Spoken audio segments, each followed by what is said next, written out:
Good afternoon. My name is Wituhai Marie Ange. I'm doing human nutrition and dietetics. I'm going to present immunology.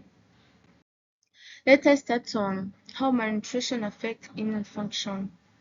Firstly, malnutrition is a condition that arises from imbalance between nutrient intake and the body's nutritional needs, leading to deficiency, excesses, or imbalance.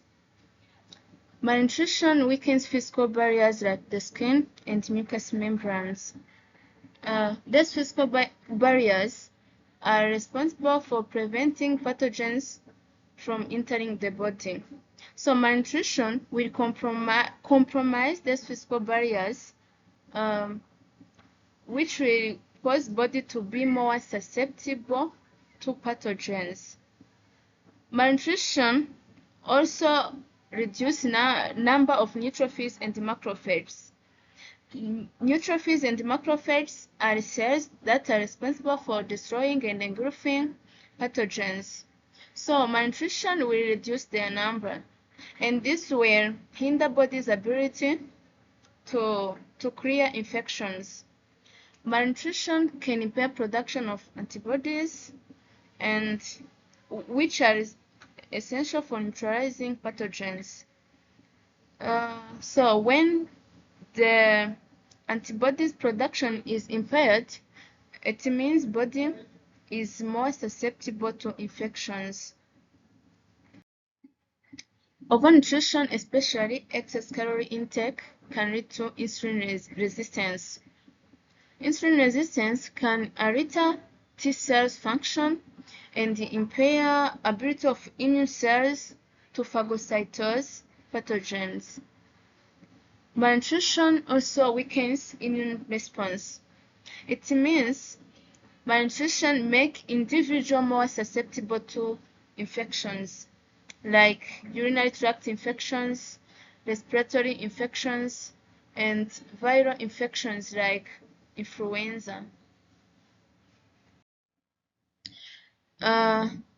This figure shows how malnutrition affects immune function. Poverty, illiteracy, insufficient health services can lead to inadequate dietary intake and disease. And that inadequate dietary intake and disease can lead to malnutrition. That malnutrition also can cause immunity to be impaired. And when immunity is impaired, it means body have high risk of being susceptible to infections. This is the link for the above figure that is showing how malnutrition affects immune function. Let us talk on the role of vitamin D in immune regulation. Vitamin D regulates cytokine production so as to regulate immune response. This balances the body's need to respond to pathogens while preventing excessive inflammation. Also, vitamin D minimizes production of pro-inflammatory cytokines and increase anti-inflammatory cytokines. This helps in controlling inflammatory responses, which is particularly beneficial in chronic inflammation, in chronic inflammatory conditions and infections. Also, vitamin D helps in maintaining tolerance to self-antigens, and this will reduce risk of autoimmune diseases. Let us talk on how omega-3 fatty acids influence inflammation and immunity. Omega-3 fatty acids, particularly eicosapentaenoic acid and docosahexaenoic acid, have powerful anti-inflammatory effects.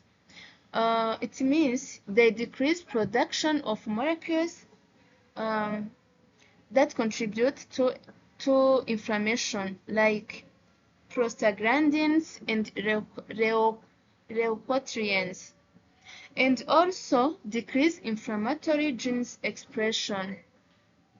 Omega-3 fatty acids also increase function of immune cells such as B cells, T cells, and macrophages. And these cells helps in maintaining cell membranes fluidity, which is critical for proper functioning of the immune cells. Let us talk on impact of high sugar diet on immune health. High sugar diet suppress immune functions. It means immune system's ability to respond to pathogens can be suppressed by high sugar intake. For example, glucose compared to vitamin C for the entry into white blood cells. And this immune cells capacity, this white blood cells capacity to destroy pathogens can be decreased by blood sugar levels. Also, high sugar diet promotes inflammation. Increased production of pro-inflammatory cytokines and other inflammatory markers can be contributed by consuming high sugar diet.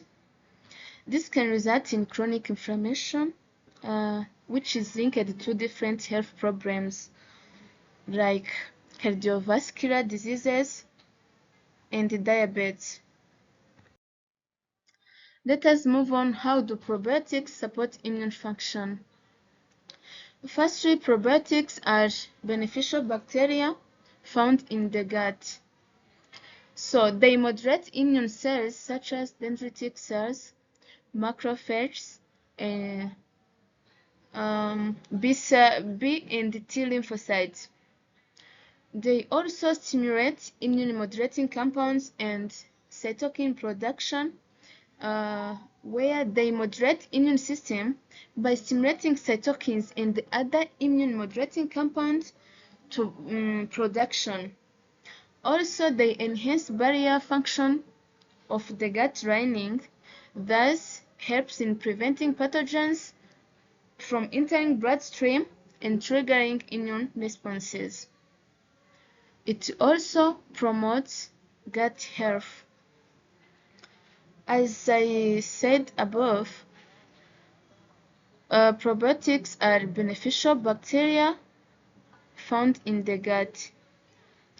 So these beneficial bacteria found in the gut promote gut health by enhancing healthy balance of gut microbiota. Also, probiotics aid in maintaining the integrity of the gut barrier and increase immune system's development and function. Let us talk about the role of zinc in immune response. Zinc is essential for immune cells development and function, and these cells include neutrophils, macrophages, natural killer cells, T and B lymphocytes. Zinc also helps in the production of antibodies, which are essential for neutralizing pathogens, and in the T cells activation. It means zinc helps in production of antibodies and in the T cells activation. It also helps in immune cells communication, thus improving or enhancing their ability to respond to infections effectively. This is the end of my presentation. Thank you.